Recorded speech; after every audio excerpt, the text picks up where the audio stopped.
Hello all, I am Jagdish and my group partners are Vivek and Omkar. Our project is face recognition system for low resolution images.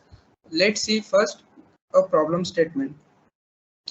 Low quality face recognition, that is LQFR, has received increasing attention over the past few years. There are numerous potential uses for system with low quality face recognition, that is LQFR, capability in real world environment when high resolution or high quality images are difficult or impossible to capture. One of the significant potential application domain for LQFR system is video or images surveillance. But as the number of surveillance cameras increases, especially in urban areas, the video images that they capture will need to be processed automatically. So let's see this why it is needed and its applications. The face recognition system are now deployed on a large scale and their uses is expanding to including mobile devices security and the retail industry as well as the public security. For example, a application domain include long distance surveillance and a person re-identification in which severely blurred and very low resolution images a considerable deterioration in recognition performance. The camera used for surveillance usually have limited resolution and are far from the subjects. Faces in images captured by surveillance devices usually lack high frequencies or detailed discriminative features and can blurry due to defocused and subjects and or camera motion. One of the significant potential application domain for low quality face recognition system is video surveillance. So let's see the synthesizing low resolution images. So in a given celebrity in frontal profile in the wild dataset, all images are in high resolution. We are converting the high resolution images to the low resolution, and this process is called as downsampling. For, for that purpose, we are using the Gaussian pyramid. So an image pyramid is nothing but a collection of images all arising from a single original image that are successfully downsampled until some desired stopping point is reached. You can see this figure here. Let's assume assume that every layer is numbered from bottom to top in increasing order, and we are removing every even numbered row and column. So we can easily notice that the resulting image will be exactly 1/4 the area of its predecessor. So finally, using this Gaussian pyramid, we got an images in low resolution. So we will use these images for training and testing of our model. So let's see this low resolution versus high resolution face recognition. So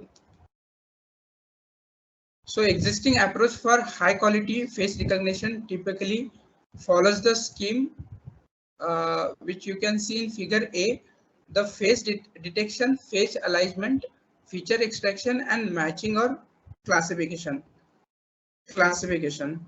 Extracted feature must be discriminative enough, that is feature from two different face images from same or a different subject must be very similar or dissimilar.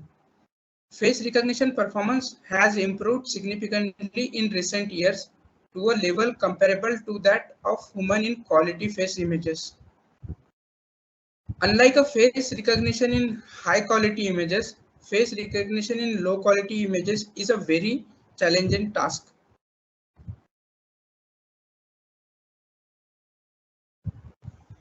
So you can see in a figure B, the face detection applied to a low quality images acquired in surveillance is the first challenge. Another challenging stage is a face alignment. Then Most of the landmark detectors are trained on high quality face images with distinct landmark and can be expected to fail when applied on a low quality face images. The alignment degrade to performance due to the small size of face recognitions. So let's see these challenges in low resolution face recognition. So the first challenge is that small face region and lack of details. Some of the faces captured by normal surveillance. And the second one is that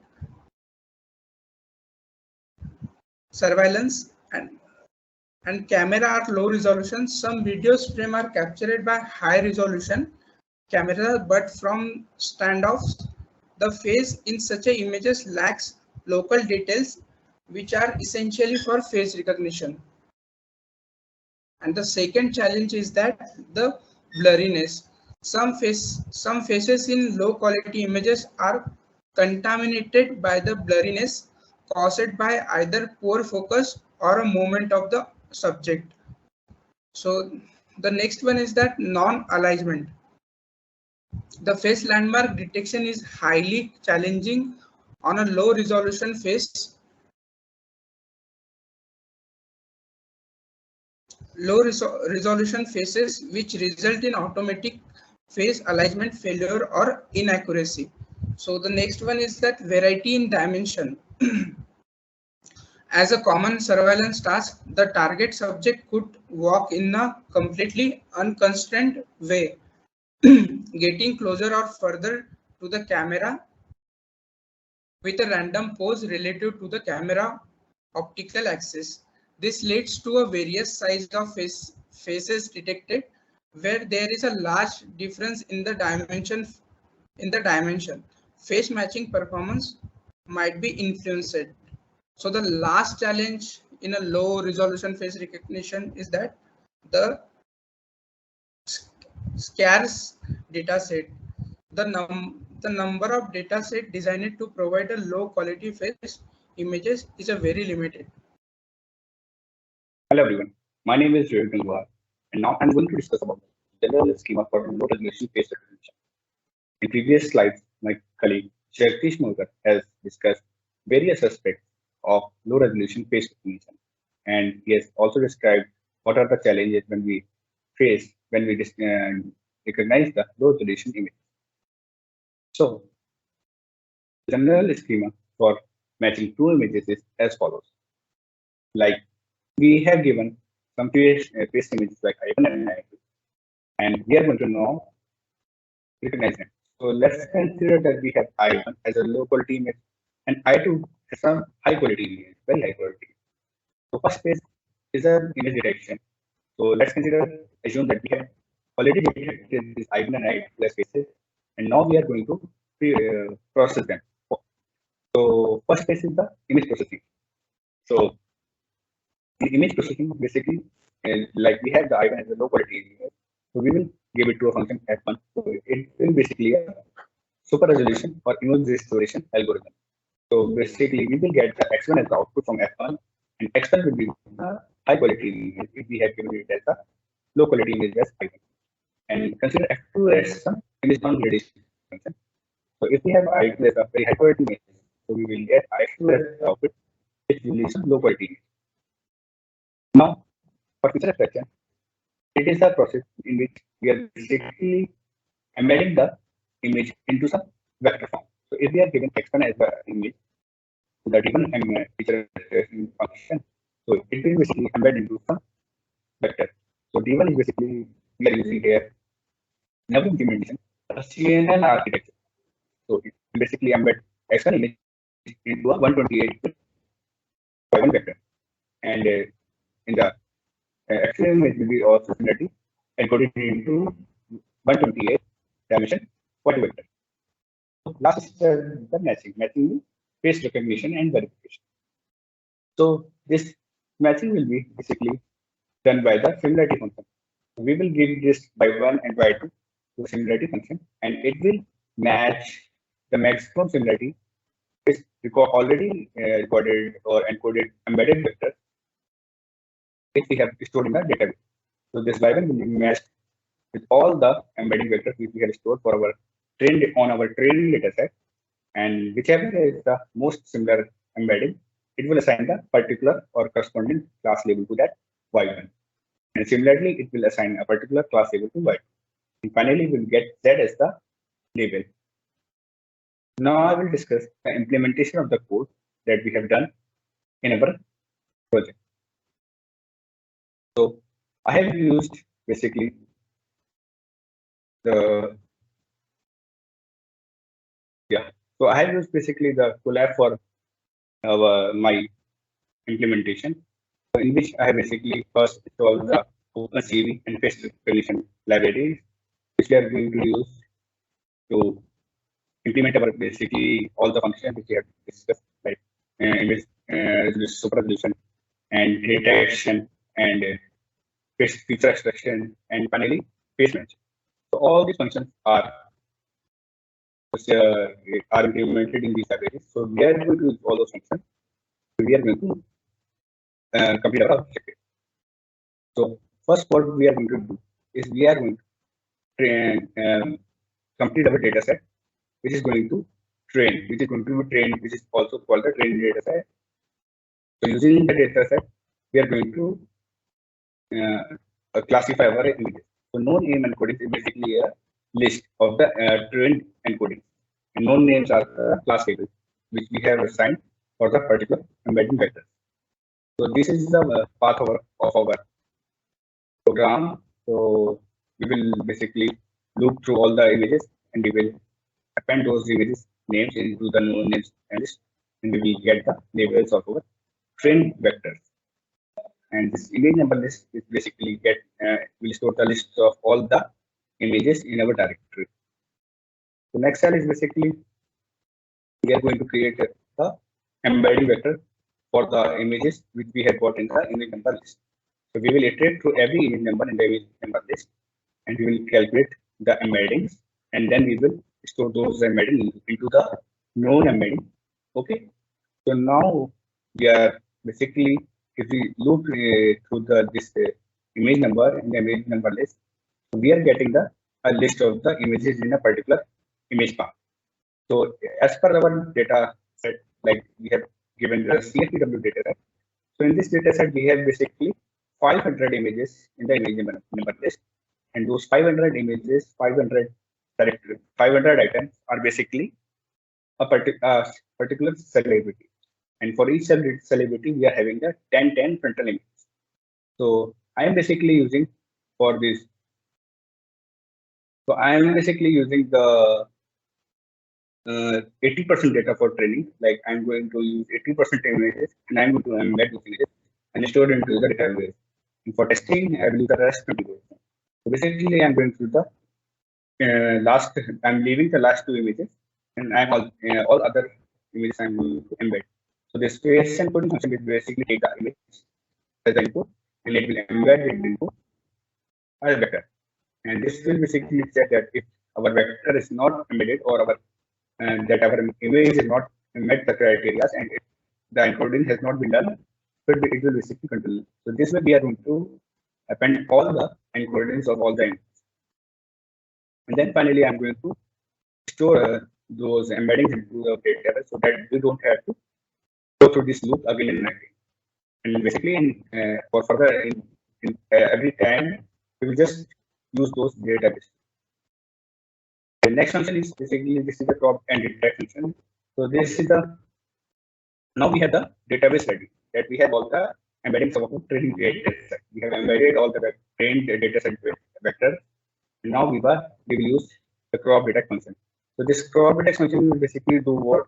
Like it will take a raw image and it will detect all the faces in it, and it will crop them and store them as separate images. So the given dataset, CFPW dataset, basically it has already provided us with the cropped images of the celebrity. So we are not going to use this function for our testing dataset, as our testing dataset already been cropped. But for any random raw image, we are going to use this function. So like consider this test image function. So this test image is basically a mix of a few celebrities. Like if we show this image, so if we basically going to show this image.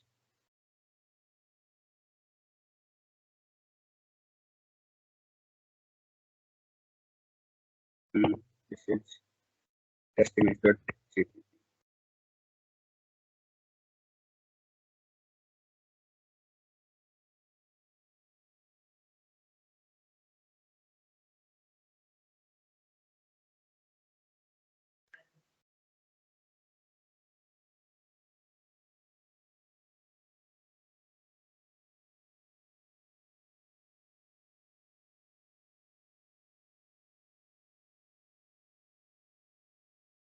Okay.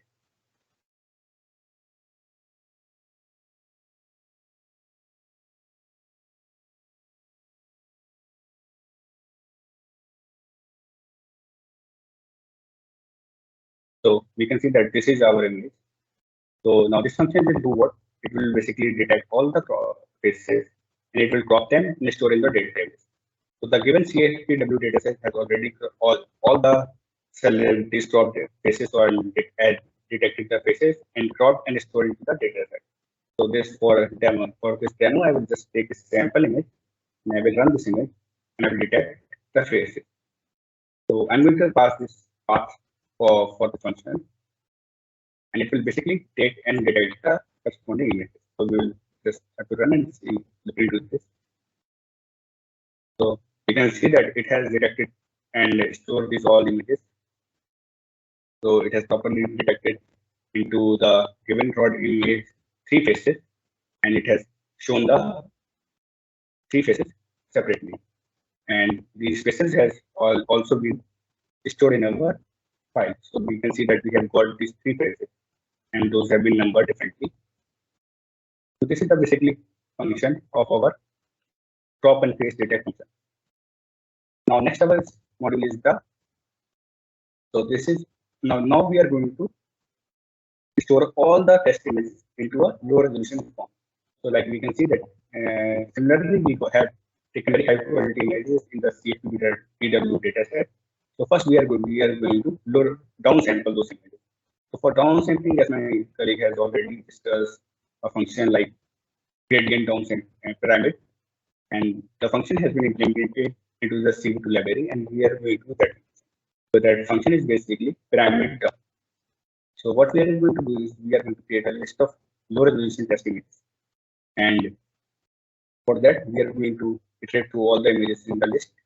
And now, as in the training dataset, for creating the embeddings for the training dataset, I have taken the first 8 images and have left about the last 2 images. Now, in this iteration, for testing and creating low resolution testing images, I'm going to take the last 2 images from 8 to last 10. So we will basically read the image and we will use the CBA to PR down function and we will downsample the image. And then we are going to append that image into the LR test image. So our LR test image will contain all the test images into low resolution form as we are going to test our implementation from low resolution images.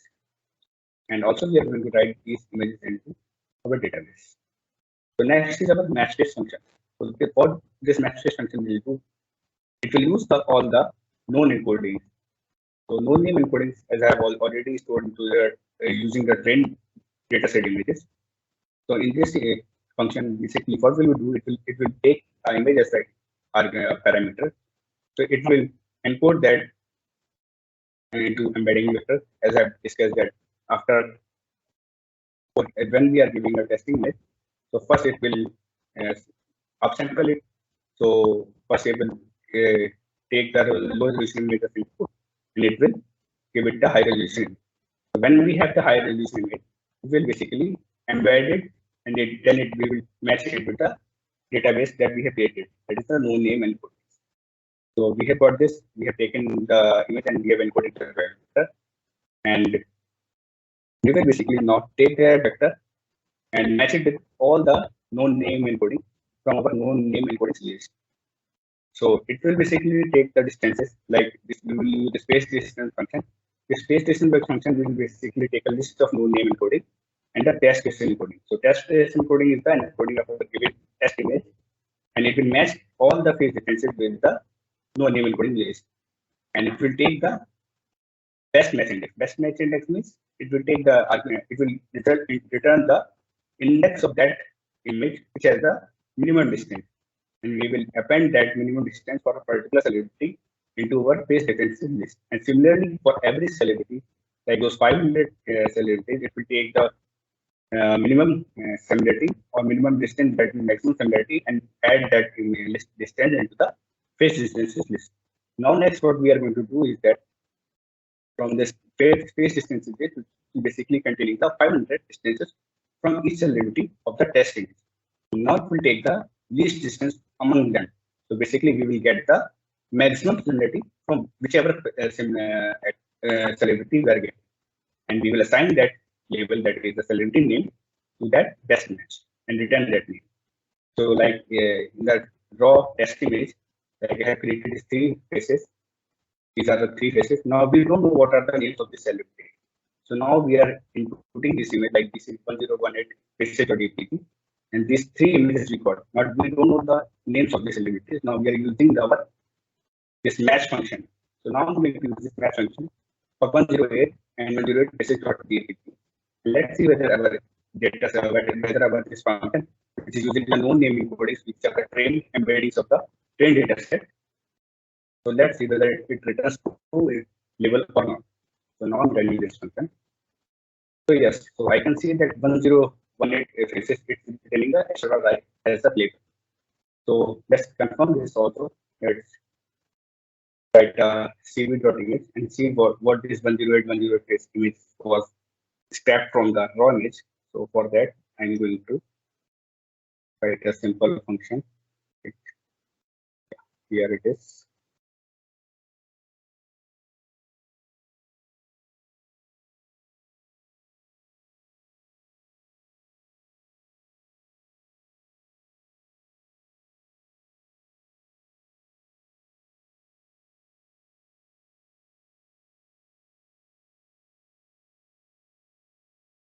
So as we can see that yes, that image which is corresponding to this name 108, the label has been assigned by our match function is extra. Let's take another image that is 145 and 145 and test whether it is returning the right label or not.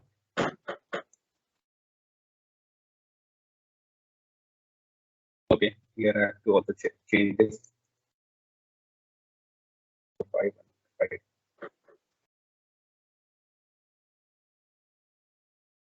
So as we can see that it is not returning any label for this. Let's check the another image 158,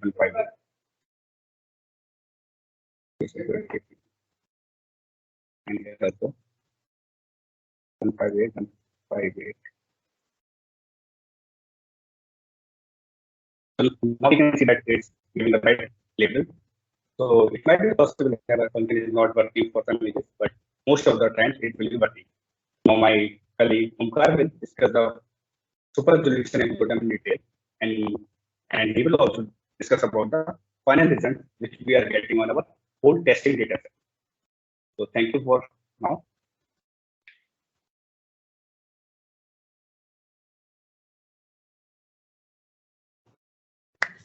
Hello, my name is Omkar Santosh Gamane, and I'm going to talk about the super resolution using CNN. Till now, whatever we had discussed is that uh,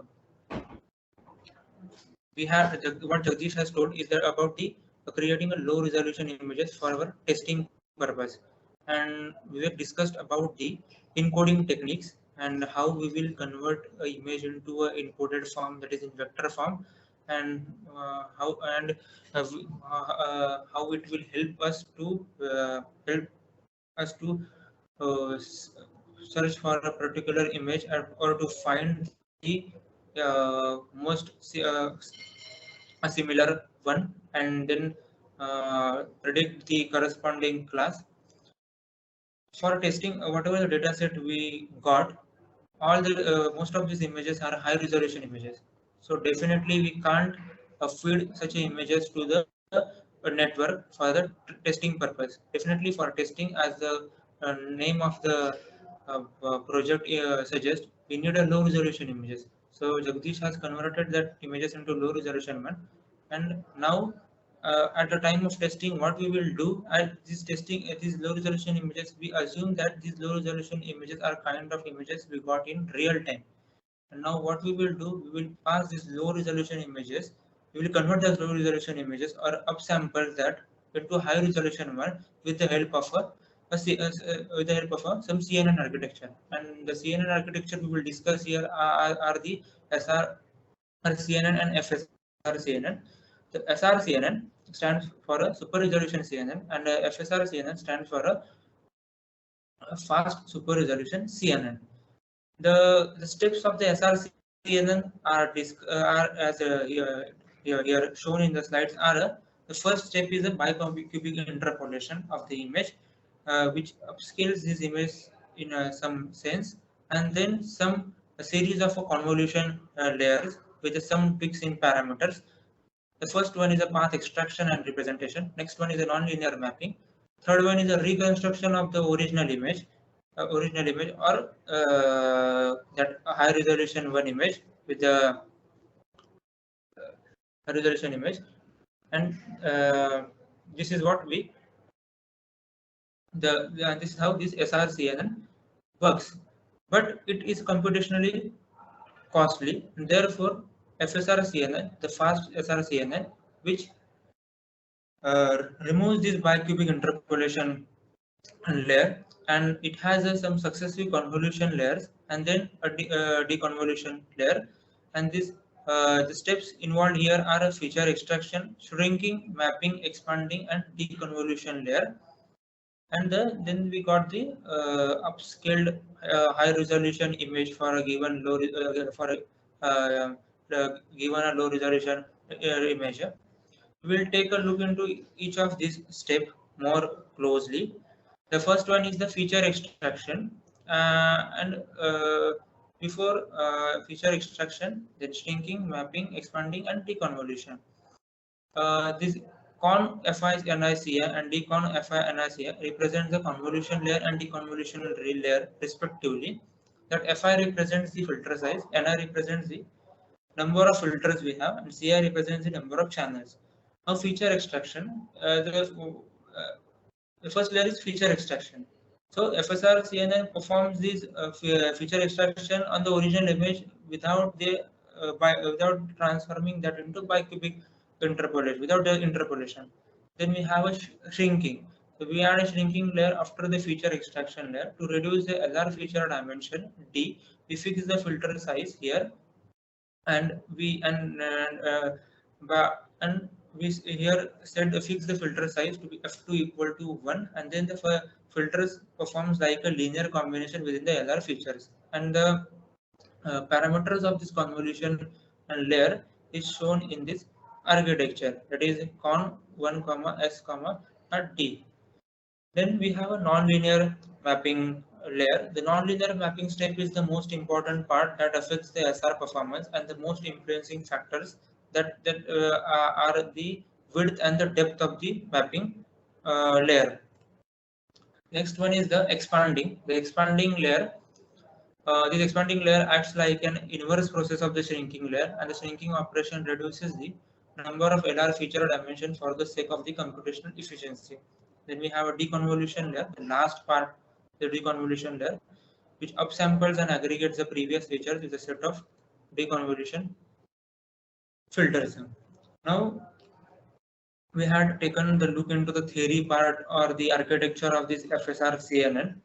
Now what we'll do now is that whatever the low resolution images we have, we will convert them into high resolution one, and then we'll feed these images to the further testing, and we'll analyze the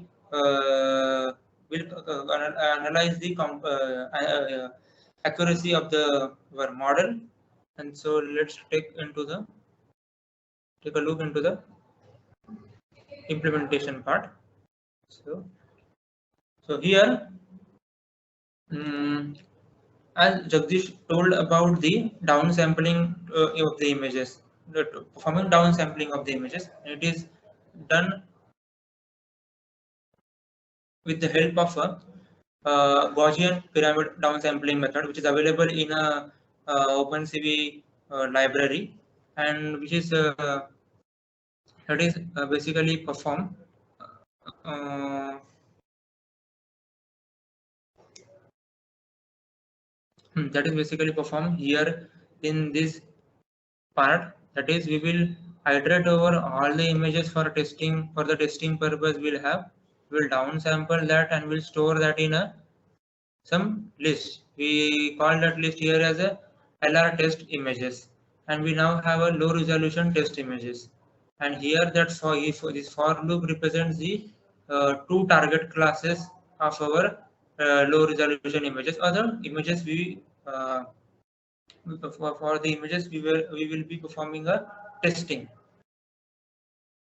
This is the match phase function we have. What that function does is that it accepts the image as a parameter. For which we need to predict the target class, that is the to which person that image belongs. And how that operation does is that basically it iterates over all the encoding we have and finds the distance similarity measures and selects the best among them and return that corresponding target class. And now what we'll do, we will actually upsample these images, low resolution images, and we'll perform this with the help of a FSR CNN architecture we have.